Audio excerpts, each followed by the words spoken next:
നമസ്കാരം. എല്ലാവർക്കും പ്രാർത്ഥനാ തീർത്ഥത്തിൻ്റെ പുതിയൊരു വീഡിയോയിലേക്ക് സ്വാഗതം. നാളെ ജൂൺ 14 വളരെയധികം പ്രാധാന്യമുള്ള ഒരു ദിവസമാണ്.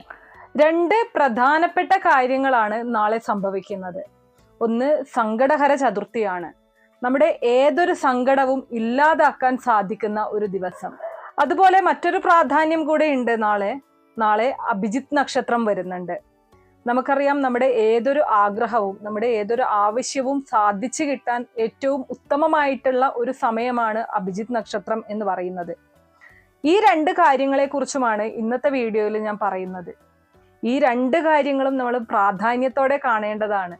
നമ്മുടെ ജീവിതത്തിലുള്ള സങ്കടങ്ങൾ ഇല്ലാതാക്കാനും നമ്മുടെ ആഗ്രഹങ്ങൾ നേടിയെടുക്കാനും ഈ ഒരൊറ്റ ദിവസം നമ്മൾ ചെയ്യുന്ന ചില കാര്യങ്ങളിലൂടെ സാധിക്കും.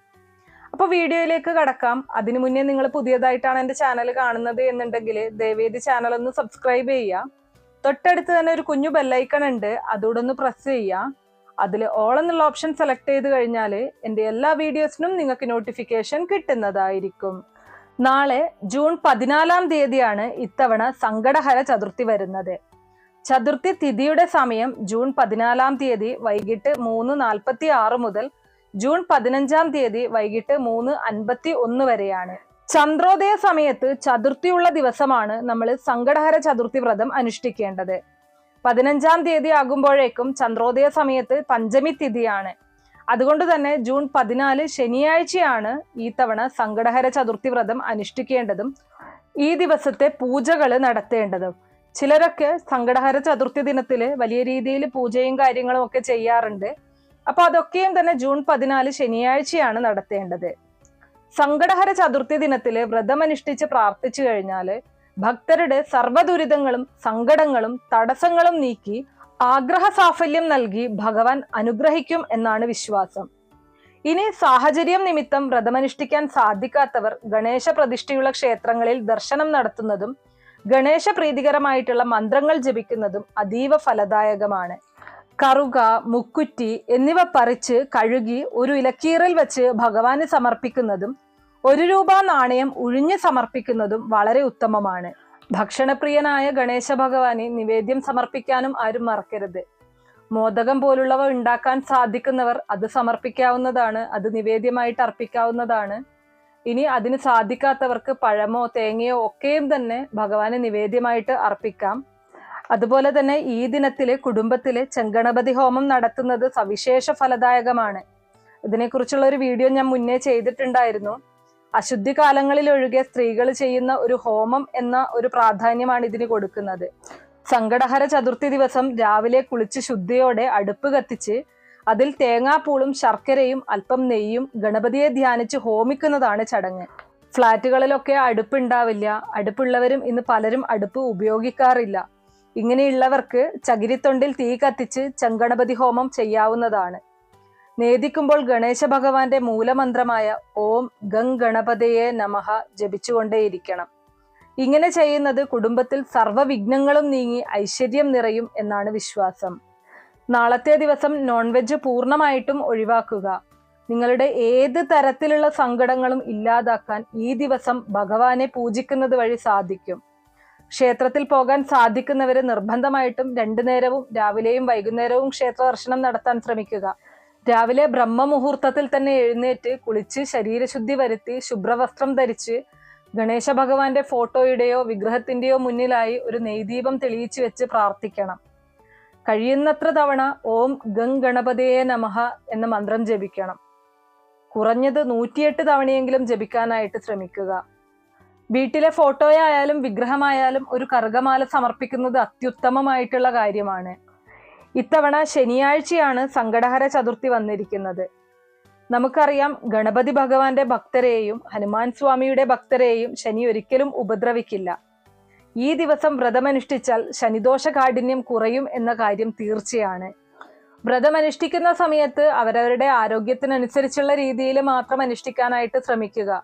സാധിക്കുന്നവർ ഉപവാസം അനുഷ്ഠിക്കുക. സാധിക്കാത്തവർ 1 നേരം ആഹാരം കഴിച്ചുകൊണ്ടും വ്രതമനുഷ്ഠിക്കാം. അപ്പൊ നിങ്ങളുടെ ആരോഗ്യസ്ഥിതിക്ക് അനുസരിച്ചുള്ള രീതിയിൽ മാത്രം വ്രതമനുഷ്ഠിക്കുക എന്നുള്ളത് വളരെ പ്രധാനമായിട്ടുള്ള ഒരു കാര്യമാണ്. ഇനി അടുത്തത് അഭിജിത്ത് നക്ഷത്രത്തെ കുറിച്ച് നോക്കാം. ജൂൺ 14 തീയതി തന്നെയാണ് അഭിജിത്ത് നക്ഷത്രവും വരുന്നത്. പക്ഷെ കൃത്യമായി പറഞ്ഞു കഴിഞ്ഞാൽ ജൂൺ 14 അല്ല, 15 തീയതിയാണ്. ജൂൺ 14 അർദ്ധരാത്രി എന്ന് വേണമെങ്കിൽ പറയാം. ഒരുപാട് ആൾക്കാർ ചോദിച്ചിട്ടുണ്ടായിരുന്നു അഭിജിത്ത് നക്ഷത്രത്തിനെ കുറിച്ച് പറയാമോ എന്നുള്ളത്. അഭിജിത്ത് നക്ഷത്രം എന്ന് പറയുന്നത് ഉത്രാടം നക്ഷത്രം അവസാനിക്കുന്നതിന് മുൻപുള്ള 12 മിനിറ്റും തിരുവോണം നക്ഷത്രം ആരംഭിക്കുന്നതിന് മുൻപുള്ള 12 മിനിറ്റുമാണ്. വളരെയധികം പ്രാധാന്യമുള്ള സമയമാണിത്.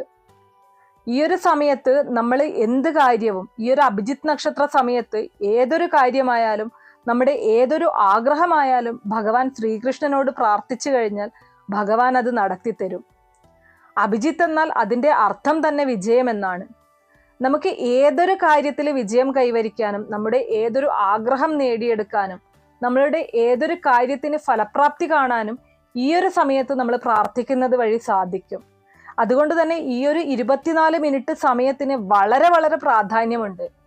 നമ്മളെല്ലാവരും ഈ ഒരു സമയം ശരിയായ രീതിയിൽ ഉപയോഗപ്പെടുത്തി കഴിഞ്ഞാൽ പല മാറ്റങ്ങളും ജീവിതത്തിൽ കൊണ്ടുവരാനായിട്ട് സാധിക്കും. ഈ സമയത്ത് നമ്മൾ ചെയ്യേണ്ടതായിട്ടുള്ള ഏറ്റവും നല്ല, ഏറ്റവും ഉത്തമമായിട്ടുള്ള ഒരു കാര്യം എന്ന് പറയുന്നത് ഈ 24 മിനിറ്റ് ഭഗവാന്റെ നാമമായ ഓം നമോ ഭഗവതേ വാസുദേവായ എന്ന നാമം 308 തവണ ചൊല്ലി നമ്മുടെ ഒരു ആവശ്യം അല്ലെങ്കിൽ ഒരു ആഗ്രഹം ഭഗവാനോട് പ്രാർത്ഥിക്കണം.